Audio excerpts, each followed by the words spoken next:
Hey guys, it's Caroline here, career and leadership coach. And today I want to talk about how to fix what's broken in your job search. Because there's often a misconception because people look at micro things instead of looking at the big picture.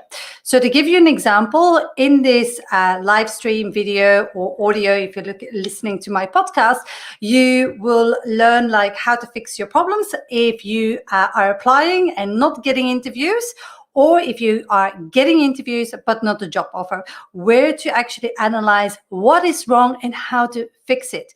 Because it's frustrating. You see a job, you think like, oh my God, I'm perfect for it.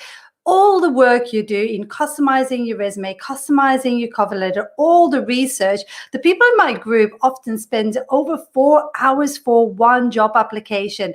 And it's just like so much energy you put in. And often you send off your resume, you apply for that job using the pink button on Seek or the blue button on LinkedIn. And then within the hour, you get a rejection email back from the recruiter saying like, thanks, but no thanks. And it's just like, have you even read my application? Have you even gone through it? Something that I spend like so much time and energy in, and basically you just respond in a flick of a second. And so, and with interviewing, it's even worse because you spend all this time really preparing your application. You apply for the job, then you get an interview, and you get first interview, second interview, your hopes go up because basically you're realizing that you can get unstuck from your current situation and get out of your current situation, whether that is in a dead-end job that you're currently in, or a soul-sucking job that you're currently in, or you're in between jobs and actively looking and you see the bills piling up. So like your hopes go up, you have an interview, and then you get the feedback of like, you were really good, really strong candidate in the interview, but we chose a candidate with more experience. So looking at those two options, it's first, let's zoom out actually for a second. You have to understand the full job search cycle before you can even start really tinkering with your LinkedIn profile, your resume, your LinkedIn, your interview techniques, because you need to understand what you need to basically adjust. And to do that, we need to zoom out. So the first thing that people need to do within their job search is understanding their unique value proposition. What makes them unique? Because there's not a lot of unique anymore in the world. Everything has been almost copied, but you are unique. You have certain skills and experience, certain strengths and certain talents. You worked in a certain time period with certain stakeholders, and the company you worked for went through a certain organizational change, or was in a growth mode, was making redundancies, was changing, was whatever it was. That is all, that combination is unique. Yet, when I see people, how they position themselves and communicate about themselves, they're all the same. And they're generic and just like sounding the same. And that's not what you want. And that's not what I want for you. So you need to come across as authentic as you are, and embracing your uniqueness and understanding your uniqueness. Because here's the thing, if you don't know what makes you unique, other people won't neither. And what they automatically will do is, if you don't communicate that on your communication channels, which is your resume, your LinkedIn profile, or in the interview, then people are going to revert to, okay, what is it that I can understand? Because basically that person sounds quite the same as the other. So let's see their job title in the companies you worked at. So this becomes really an issue if you want to change industries or go to the next level role, or like if you have been like taking a break from work. If you can't communicate that specifically what makes you unique, people revert back to what they can understand. And what they can understand is what you present on that piece of paper called your resume. And basically on your resume, what they can understand is your job title, is a company you worked up for. And if that doesn't really is a direct competitor of the company they work for, or your job title is not exactly the same, then you're going to be put on the side. And that's not what you want. You want to stand out. So you knowing your unique value proposition and knowing what makes you you, what your genius zone is, why people should hire you, is the foundation of everything. So that's the first thing. Then once you know that, then you actually convert that. Okay, let's look at my resume. Let's look at my LinkedIn profile. Let's write a cover letter that's really complementing everything. And that's how you create self-marketing material that is authentic, because it needs to be authentic, and really stands out, sets you apart, because you have a narrative, you have a story, you have like your uniqueness comes through. But this is only part of the equation. This is what I call your personal brand. It's your unique value proposition and it's your self-marketing material. So that's your initial personal brand whilst job searching. But then you have this other piece that people actually completely forget. And that's your strategy piece. Your strategy piece is like your job search strategy. It's like, how are you diversifying your job search? How are you reactivating your network? How are you, if you don't have a network, how are you growing your network? All these things are really important for you to make that difference. And then the last part is, of course, your interview techniques. It's like, okay, interviewing, it's like, you need to know how to navigate the interview. What got you to your current job is not going to get you to the next level job. I can tell you guys. And also, you have to realize that everyone in that interview that's going for that interview, and at the moment we have between 4 and 10 people that going for an interview for the same job, and there's only one position. And there are many reasons why they can decline you, because it's one position, and you might be 1 in 5 candidates, 1 in 10 candidates. But it's like, you want to do risk minimalization. And risk minimalization is like, okay, you want to know how to navigate the interview, how to actually position yourself as the obvious candidate, and how to actually overcome those objections. And don't think that because they don't ask that question, that they don't have that in the back of their mind. So, for example, you go for a job in a different industry. So your FMCG experience, so fast-moving consumer goods, and you go for a financial institution, a bank. So like what most people do is they go into the interview, they actually tell about all their experience, answer all the questions, and then afterwards think like, oh my God, actually I didn't do too bad. And then the feedback that they get back from that interview is like, you were really great in that interview, but we chose a candidate with more industry experience or with relevant industry experience. It's like, bloody hell, you could have not wasted my time, because you could have seen that from my resume already. Yet, guys, and this is where you have to connect the dots.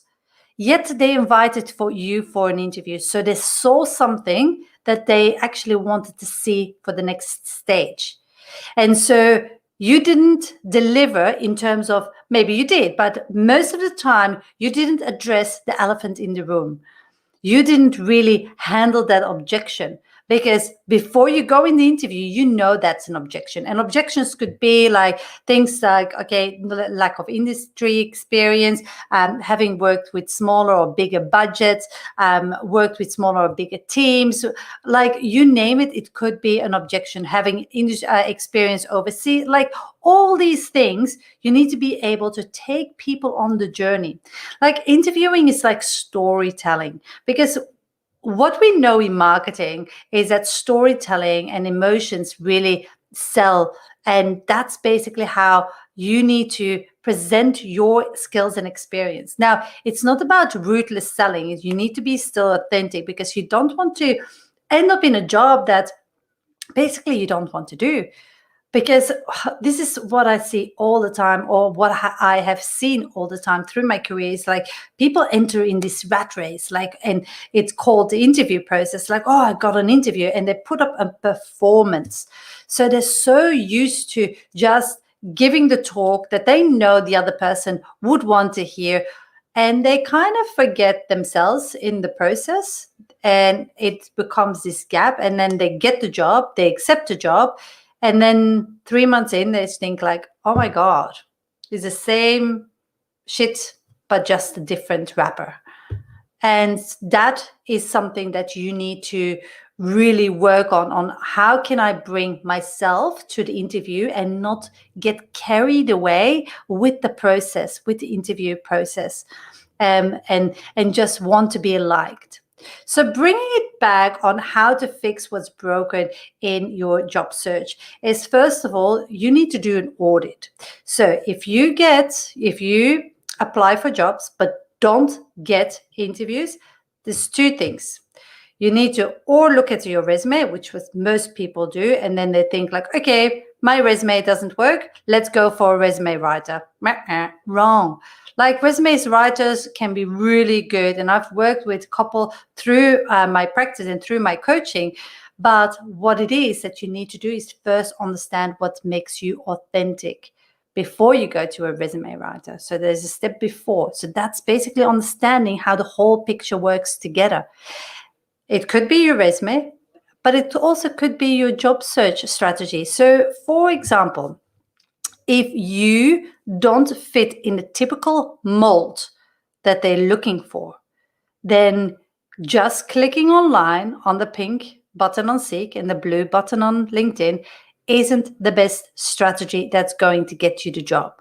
So you need to think about diversifying your job search. And there is no rule of thumb that I can give you to say, like, this is what you're going to have to do, or this is what you have to do, because everything needs to be customized to your level, your industry, your network, your personality. Are you an extrovert, an introvert?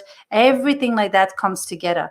Because you don't want to, yes, I'm all for pushing yourself a little bit outside your comfort zone so that you basically can grow, but you don't want to push yourself so far that it's completely inauthentic and that you're going to put yourself in a situation where you just mess up. So there's a way to do that, but diversifying your job search is one of the key things. So a lot of people look at, how can I fix my resume? But often it's not their resume. Often it's, actually, let me rephrase that. Most resumes of people I see suck. So it's not like your resume is probably, even the people that think they have a good resume rarely have a good resume. And sometimes they have a good resume, but they're attracting the wrong type of jobs. That's a whole different thing that I can talk about in the next element the next area we're going to discuss. Anyway, so these are the two things that you need to think about. Like, okay, my resume, how can I improve it? Does it communicate my uniqueness? Does it communicate what I bring to the table? Does it communicate clearly what sets me apart and why somebody should interview me? And then on the flip side, I want you to think about, okay, how is my job search? How am I diversifying my job search? How am I tapping into different avenues? But here's the danger zone. Don't do a job search strategy before you actually have your personal brand in place, because this is where people get burned. And I see this all the time. People that try this on their own, and then afterwards they come to me. It's like, I went already out to my network, but basically like nobody came back to me. It's like, okay, you went out with a profile of because personal branding, what is it? It's like how people perceive you. And you always have a perception. Whether or not you control your message or not, that's up to you. That's in your control.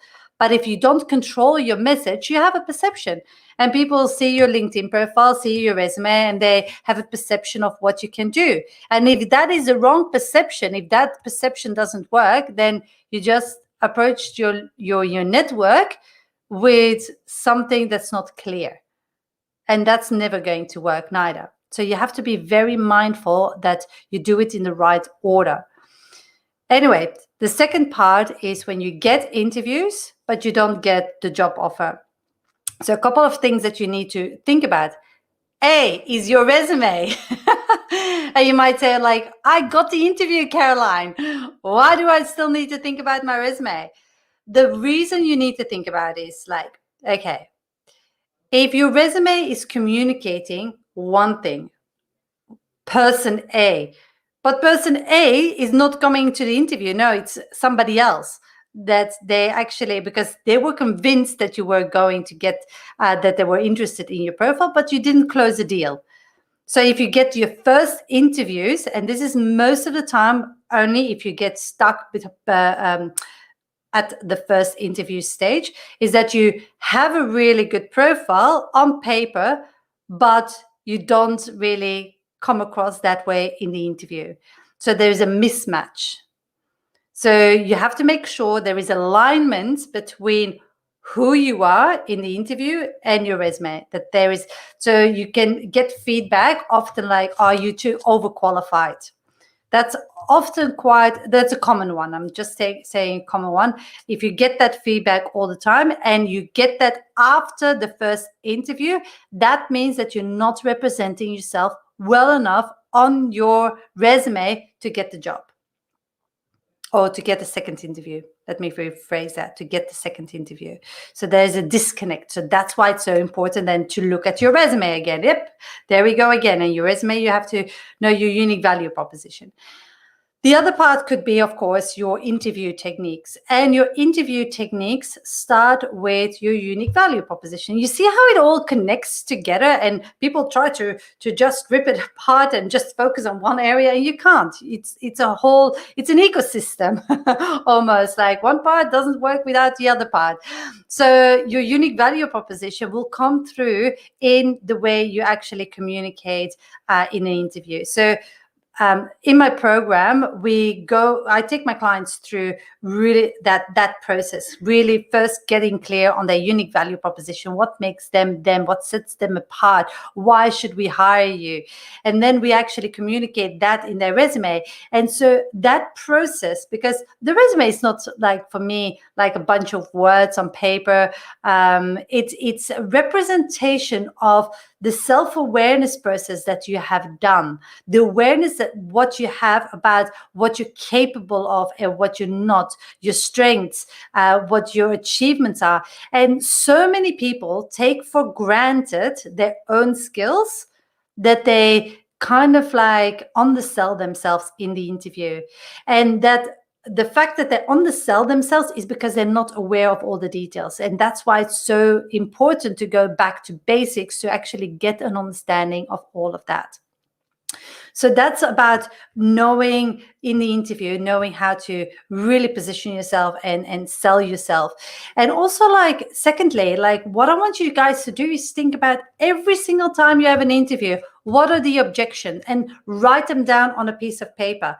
And be very ruthless what all the objections could be from the other company that they might have.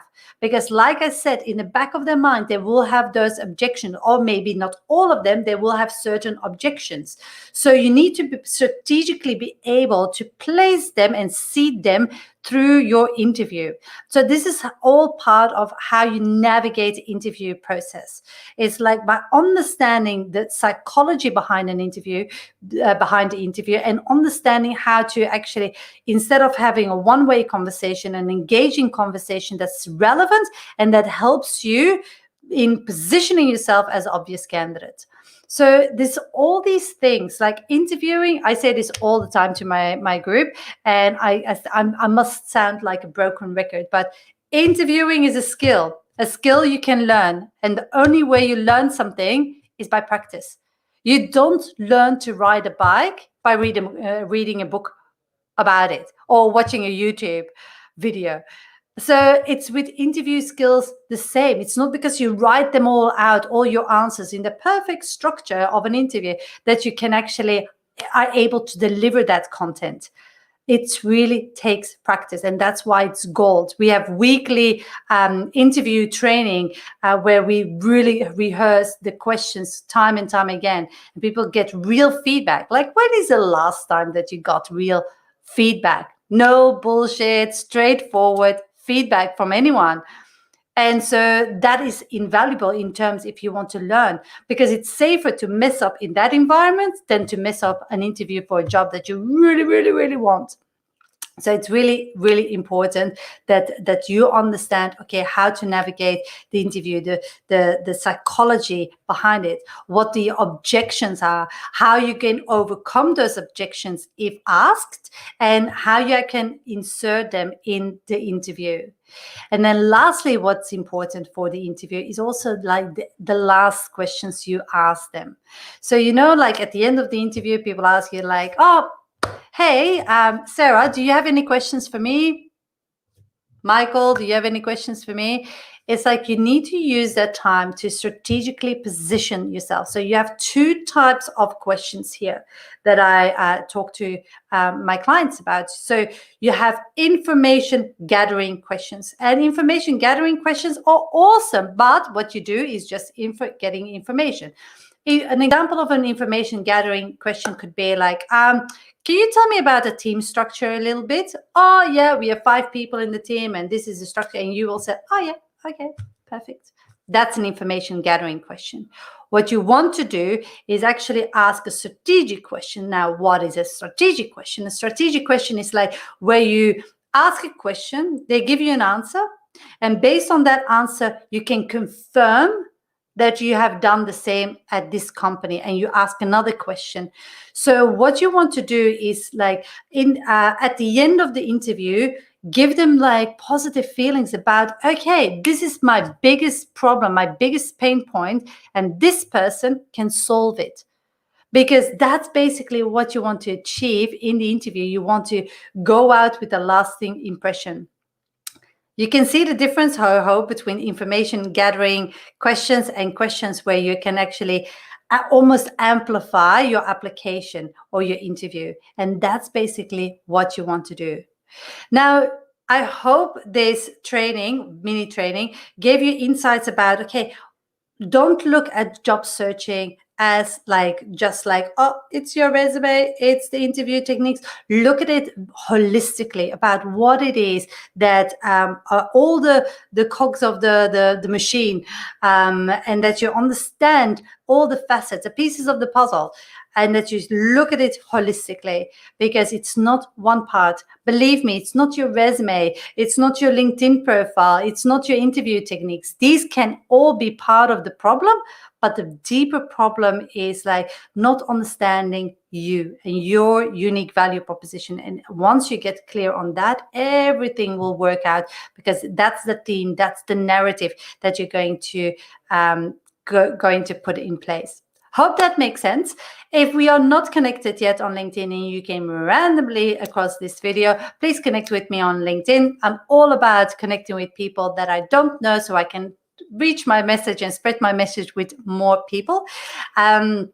If you want to take the next step, and if you're ready to move forward, if you say like, Caroline, I've been following you for a bit and I'm ready to actually dive in head first, and I'm just sick and tired of trial and error and I want to get it right, schedule in a breakthrough session with me. It's a free session. On that session, it's going to be just like me asking questions to you, because every situation is special, is individual. So you need to have, you can't have a cookie cutter approach. You need to have a conversation with somebody, and that conversation will be with me to actually understand what it is that you want to achieve in your job search. Of course, you want to get a job, but what kind of job? What does fulfillment mean to you? What does challenge? What kind of impact do you want to make? Because here's the thing, guys, I'm not a career coach that looks at like to get you a job. It could be a job if you're looking at a stopgap job, but it's like, okay, let's look at a job where you thrive in, where you make a difference, where you make an impact.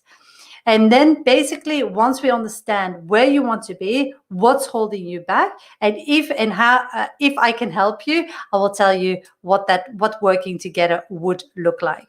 I will pop a link below if you're ready for the next step, like scheduling the session. Otherwise, let me know if you have any questions. Direct message me. I'm more than happy to do a live about your question.